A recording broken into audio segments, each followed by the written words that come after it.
Почитувани гледачи, добар ден. Слободен печат, медицинско катче. Утрово ќе дискутираме за тироидната жлезда. За каков тип на жлезда станува збор? Што се тоа популарно наречени чворчиња доколку ги напипаме на вратот? Кога е време да се поиде на лекар и дали хируршки се отстранува? Каков е животот на пациентот после отстранување на тироидната жлезда? Дали овие пациенти се всушност пациенти или продолжуваат понатаму со нормален начин на живот? Утрово на оваа тема ќе продискутираме со доктор Драган Смилевски, специјалист по градна хирургија од приватната болница Аџибадем Систина. Докторе, добар ден. Добар ден. Ви благодарам за почеток што ја прифативте поканата од Слободен печат. Благодарам на поканата. Најавив дел на темите за кои што ќе дискутираме, најпрво нели за тоа што представува тироидна жлезда и што се таа контролира во организмот на еден човек. Тироидната жлезда е жлезда во ендокриниот систем на човекот, локализирана е на вратот, Така. околу удишникот, на самата база на вратот, околу удишникот во форма на пеперутка, да кажеме популарно опишана. Ендокрин систем подразбира дека нејзиниот хормон се бризгува директно во крвта. Нејзините хормони се исклучително важни за човековото тело, затоа што учествуваат во практично секој метаболен процес во организмот. Така да неговиот недостаток или пак покачено ниво и така се осеќа кај пациентот имаат многу препознатлива клиничка слика. Докторе, најпрво околу хипотироидизам и хипертироидизам. Што значи едното, што значи другото и какви симптоми дава? За хипотироидизам зборуваме кога нивото на тироидните хормони е намалено под нормалата. Постојат повеќе состојби кои што тоа го предизвикуваат, можеби најпопуларно и најпознато во нашата популација е тој хроничен вид на воспаление на штитната жлезда или Хашимотов тироидитис, кој што заправо може да го има во трите варијанти во однос на нивото на хормоните. Може да биде и со покачено, со нормално ниво на хормон, меѓутоа со оглед на тоа дека тој хроничен тироидит води кон едно хронично постепено пропаѓање на штитната жлезда, така да најчесто го среќаваме со хипотироидизам.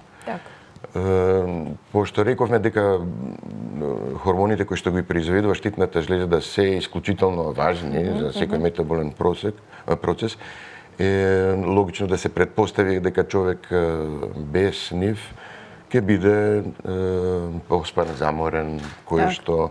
Дебелината е исто, колку што не е познато, да, наглото дебелење е еден од симптомите. Кој што за среќа најчесто се во дискретна форма, па кога пациентот ќе се обрати на лекар, да кажеме од едни базични лабораториски анализи може да се добие клучот, да се добие одговорот. Инаку ако тоа ниво на тироидни хормони е навистина ниско и тоа трае долго време, таа клиничка слика е навистина драматична со пореметување и во... Спротивната состојба е хипертироидизам, тоа значи, нели народски кажано, пациентот слабе, една сосема друга поинаква клиничка слика дава. Така е, тоа е покачено ниво на хормони и разбирливо според нивната функција. Тоа е пациент кој што е вознемирен, тахикардичен, несоници, губиток во телесна тежина. Има и дополнителни симптоми кои што исто така знаат да бидат многу јасни. И кои што исто така со една стандардна лабораториска анализа можеме да дојдеме до клучот. Што е причината за тоа е веќе точка 2 која што бара дополнителни некои дијагностички постапки. Така. Вие сте хирург. Кога ќе дојде пациентот кај вас, веќе тироидеата веројатно има некаков проблем.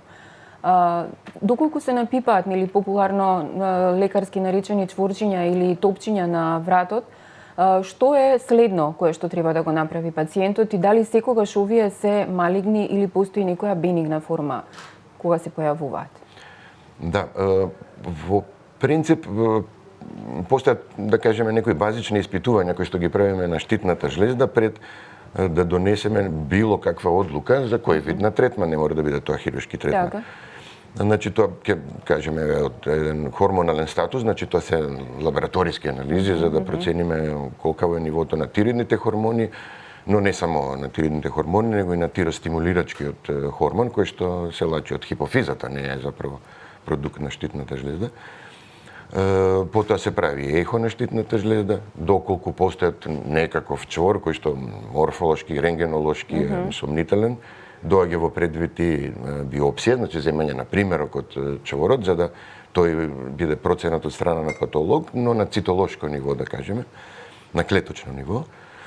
И четвртото би го спомнал тироидниот скен, кој што е испитување со користење на радиоизотоп, на јодов изотоп, затоа што го користиме својството на тироидното ткиво да го врзува јодот како елемент за да го вгради во хормоните кои што ги произведува. Па го даваме во облик на изотоп за да штитната жлезда го врзе, а нас да ни се отцрта на тој скен кој чвор функционира премногу, кој е ладен, односно не функционира, и какви се нивните, да кажеме, функционални карактеристики. Се живее ли без тироидеа? Апсолутно да. Заправо е многу полесно да се живее без тироидеа, да се субституира хормонот, отколку да кај пациенти со хипертироидизам, значи со покачено ниво на тироидни хормони, со тиростатската терапија да се одржи во некое нормално ниво. Нормално апсолутно. Ако е пациентот спортиста може да си продолжи со професионален ангажман. Ако се работи во смисол на планирање на семејство, значи на бременост, не е никаква пречка. Основен предуслов е да хормонот биде адекватно субституиран на потребното ниво за функционирање на човековото тело. Значи, буквално со една таблета продолжуваме со нормален живот. Практично прочитав некои истражување дека во Америка и овие лица не ги третираат како пациенти, бидејќи иако немаат тироидна жлезда, пијат таблети и продолжуваат понатаму со нормален живот. Апсолутно точно, и тоа добро го кажавте. Баш се работи за една таблета, независно дали е недоволно нивото на тироидните хормони или пак кај пациенти кои што немаат штитна жлезда се оперирани.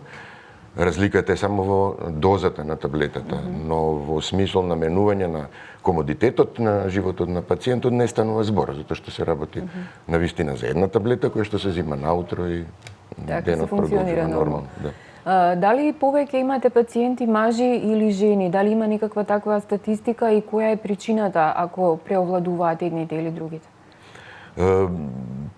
Процентуално тироидната патологија е повеќе застапена кај жените. Навистина повеќе. Не значи дека мажите се реткост, но процентуално е женска патологија и доминантно е, да кажеме, патологија на млада популација, да кажем.